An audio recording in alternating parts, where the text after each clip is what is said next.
Hello and welcome to the underground tunnel system. As you may already know, this place has train tracks connecting every monument in the map, allowing for faster and safer travel across the island.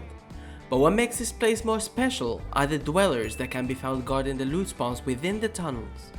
The loot spawns within the tunnels can be found within three structures: main train stops, blockades, and dweller elevator camps.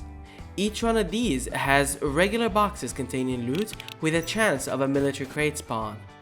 Note that from testing, main train stops, which are consequently the largest and most guarded loot areas among the three types, always spawns at least one military crate.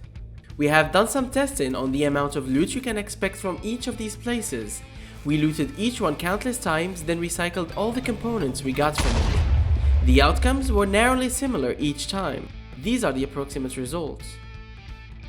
But the show is called Is It Worth It? And to be able to decide that, we must be provided with the amount of time it took to get to these numbers. 200 scrap can be good if gathered in 2 minutes, but absolutely terrible if it took you 20 minutes and 2 gear sets to acquire.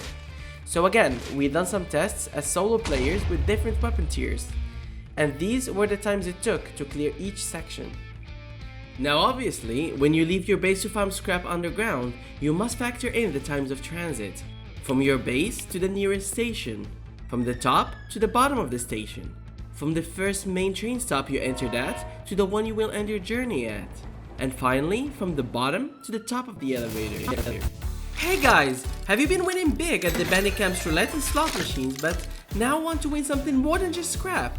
If you're 18 years or older, go check out today's sponsor, Gamdom, where you can play dozens of games including roulette, crash, sports betting, slots, and a bunch more.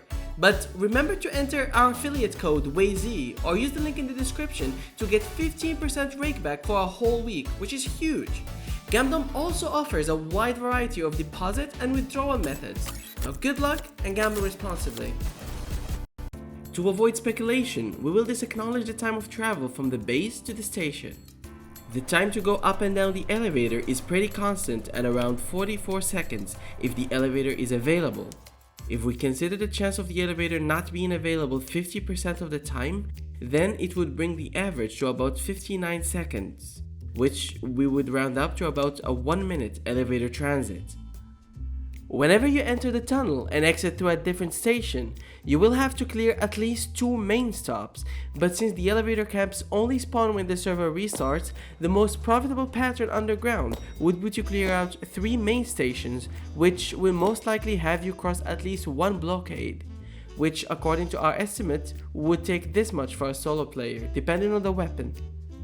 The time it takes to travel from the first to the second closest station may vary greatly, depending on the layout of the procedural map and how far monuments are apart.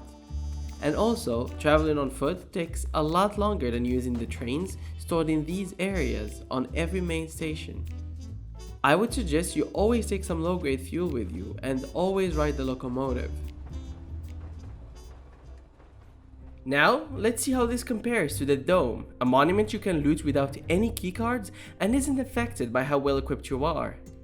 Judging by all the data we have collected so far on the underground tunnels, we can safely say that the tunnels are much more worth it late game than early game, and also a lot faster in groups than solo, which grants them a clean 100 on scalability.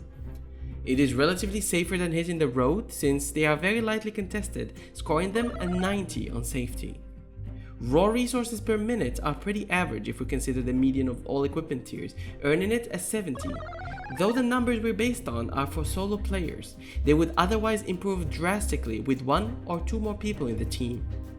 Accessibility wise, the tunnels are literally scattered everywhere in the map, even more so than small monuments, earning them another 90. Now, if we mash all this data together, the final worth it score for the underground tunnel would be an 85 out of 100.